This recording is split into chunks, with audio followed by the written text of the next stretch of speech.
So my name is Haotian Wu. A lot of people just call me Howie. We're here at UMass Amherst.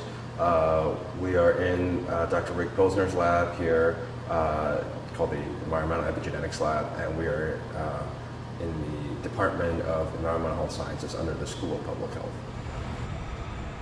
So our focus is to look at sort of like inheritance, how the environment around us affect our inheritance. And we do it by looking at epigenetics and how it affects reproduction. To make an analogy, it's sort of like Legos. I think of it like Legos. You can have this big box of Lego blocks. Think of that as like the DNA, and our genetic sequences, and then you can have instructions on top of it. So you can think of epigenetics as this layer of guidebooks. So when you get given different books, different instructions, you can build different things from it.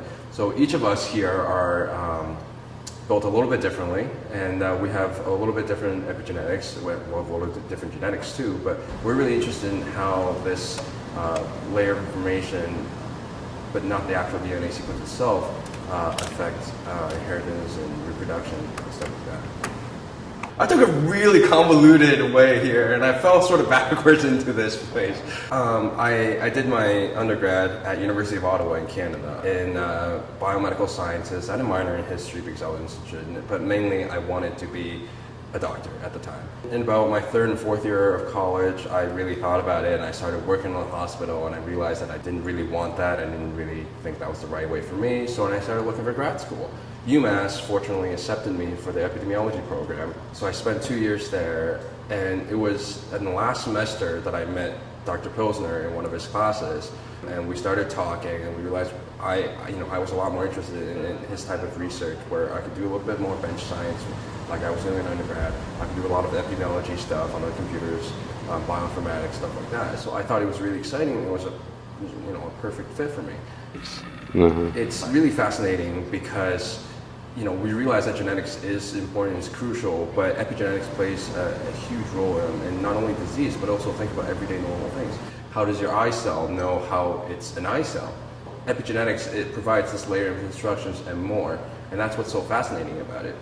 So sort of immediate pressing needs on the reproduction side is to hopefully identifying things that could lead us to identify why people are infertile, for example, why sperms are bad, why eggs are bad. But long term, if there's one thing in our field is that we want to not only see how these environmental chemicals can affect our generation, so us as adults and children and our offspring, but also there are people thinking that cancer can be related to genetics. There's science with other diseases like obesity and diabetes and stuff like that. So when we talk about those things, and we're talking about child development and epigenetics and even adults, hopefully we're able to change that. We're able to put people on corrective therapeutic measures, and as a way of treating them or curing them, hopefully. If we really have a small piece of DNA, we would ideally like to get more of a special section than we want. So right now, we're just confirming that we have no DNA in our RNA sample.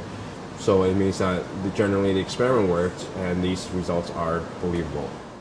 Yeah, so I would say that you should find your field first. You can't, now, as somebody younger, it may be unrealistic for somebody who's 18 years old when they go into college, or another milestone is 21, 22, 23 when you graduate college to be making these choices.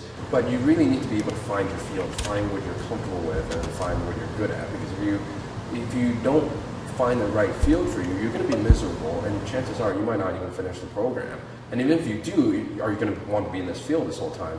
So you really need to go and experience all sorts of different things in order to find something that you like. And and I don't think there's a very good way to do this. You sort of just have to throw darts at it until it gets closer. You take a shot here, it doesn't work. Okay, let's still take a shot at somewhere completely random.